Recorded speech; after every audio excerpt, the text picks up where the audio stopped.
Yo, what is up everyone? Welcome back to MMA Drop Zone. Sydney was ready for a hangman victory party, but Benoit Saint-Denis just shut the lights out on the party. In the co-main event of UFC 325, BSD didn't just win, il a fait on carnage. He absolutely dismantled Dan Hooker in less than 2 rounds. We're going to look at the mistake that cost Hooker the fight, and the massive names BSD called out in his post-fight interview. Let's get into it. So, how did it end? It was a TKO at 4:45 of the second round. The first round was actually competitive. Hooker was landing some stinging front kicks to the body that clearly bothered BSD. But late in the round, Saint-Denis landed a beautiful judo throw and started opening cuts on Hooker's face. In the second round, Hooker made a huge mistake. He tried to hunt for a takedown of his own. BSD reversed him instantly, landed in full mount, and it was the beginning of the end. He locked in a tight arm triangle that Hooker somehow survived, but then BSD just postured up and rained down elbows until Herb Dean had to save the hangman. That's 4 finishes in a row for the Frenchman. BSD was a man on a mission on the mic. He said he had to go back to his seek and destroy roots. He made his list of targets very clear. He wants the winner of the BMF fight, Charles Oliveira versus Max Holloway, or the winner of the undisputed title fight between Justin Gaethje and Ilia Topuria.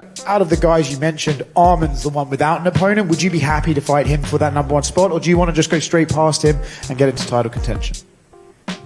I'm fully focused on anybody inside the top 5, but the undisputed belt and the BMF belt are what are my first interest. My first point of interest is to fight the winner of Charles or Holloway, or the winner of Justin versus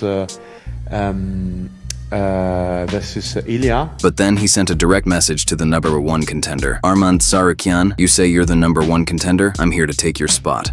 If it has to happen, I will fight Arman, of course, and I will take a spot. He is basically saying, if the UFC won't give him a title shot, he'll take the long road and go right through the division's biggest shark. For Dan Hooker, this is a tough pill to swallow. He's now on a 2-fight losing streak after being finished by Arman and now BSD. But at this point, Dan is firmly in gatekeeper territory, while BSD is skyrocketing toward a title. So does BSD actually beat Arman Tsarukyan if they fight next? Or do you want to see him go straight for the BMF belt? Let me know in the comments. I'm reading all of them. Hit that like button. Check the link to buy me a Momo in the pinned comment to support my studies and family, and I'll see you in the next one.